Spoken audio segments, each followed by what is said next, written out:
Day 16 of the war. I have so much to say and I'm not sure how exactly to put it all into words, but just to jot down some notes. There are two parallel events going on. One is a physical event and the other is a spiritual event, and they're very closely tied together on one hand. On the other hand, they are seemingly completely separate.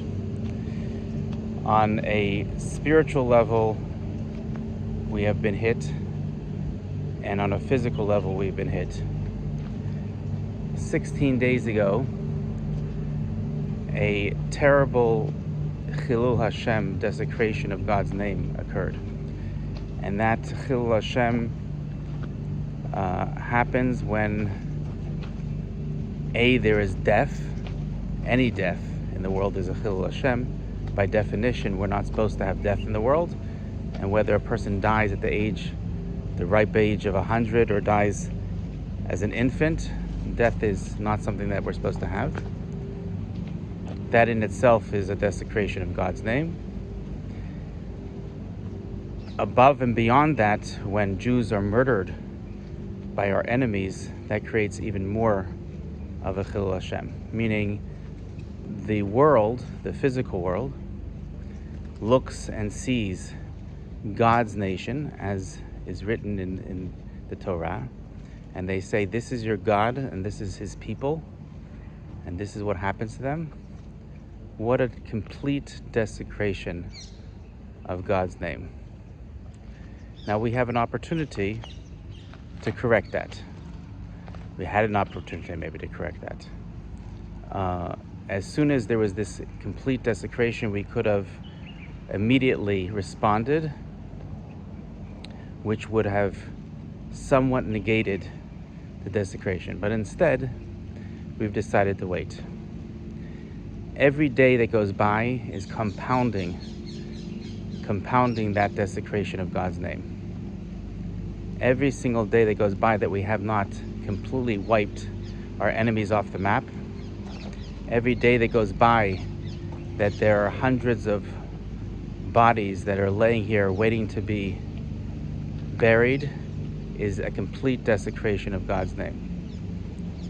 Now it's fascinating that on a physical level we see that we are known throughout the world as being the strongest and best army in the world, with the best technology, the best intelligence, and this all changed overnight during this attack a little over 2 weeks ago, where it was clearly shown that we do not have the best army, we don't have the best intelligence, we don't have the best technology. And then, again, that is added to by the fact that there are still hundreds of bodies that have not been identified and not been brought to proper burial. And that, again, shows that even if we're the startup nation and we have the ability to be a light into the nations when it comes to our advancement and export of technology throughout the world, clearly we are not on the level where we can even bury our own dead in a timely fashion. This has created, like I said, an incredible Chilul Hashem. I'm wondering to myself whether that Chilul Hashem can even be resolved at this point. It has compounded so much day after day that even if we were to go in today, God willing, and rescue in a miraculous and Tebbe-like rescue every single one of the hostages, and we would completely obliterate our enemies, it still would be a blotch on our history and on our kavod, on our honor. And again, as every day goes by, that is compounded and made more and more difficult. There's a positive aspect to this, and that is putting us in a place where we can understand how low you can go. Sometimes, just like a person who is an alcoholic and they go through the 12 steps, they have to get to the rock bottom before they're able to start to get themselves out. And that is what we understand is going to happen. In the end of days, we're going to all scream out and say, who else can we rely on but Hashem? And this was a big blow, like I said, on a physical and a spiritual level. It was a big blow to Am Yisrael, to the Jewish people, not only here in Israel, but around the world. And it is a big Chilul Hashem on one hand, but it also has the ability to be turned into the biggest Kiddush Hashem, should we turn to the heavens and ask to be saved. So that is what we are waiting for. We're waiting for Am Yisrael to wake up, both here and in Chutz La'aretz. Those that are still abroad, this is a message for them that they have to wake up immediately and move here. The fact that this happened does not make it as dangerous here as it is in Brooklyn or in Lakewood or in Miami.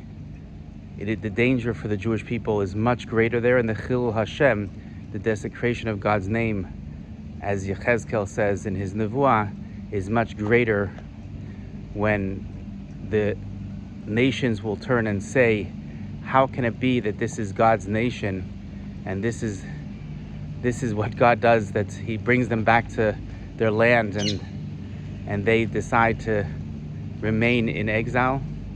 What a terrible desecration of God's name. We have the opportunity in our generation now to rectify this terrible desecration by, number one, bringing the Jews back to Eretz Yisrael.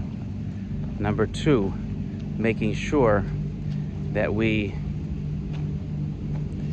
make the right military decisions to not risk even the life of one soldier in Gaza, but to completely carpet bomb and destroy it from above, so that no soldiers are risked. We don't have to have any morality which is not Jewish that says that our enemies' lives are more important than our own soldiers. We have to completely obliterate our enemies on all sides. And then, and only then, with God's help, can we start to get back our honor, our kavod, to where we were supposed to be in the first place, and bring us back to Avinu Shebashamayim. And that is what we are waiting for. Just a few thoughts. There's a lot more to come.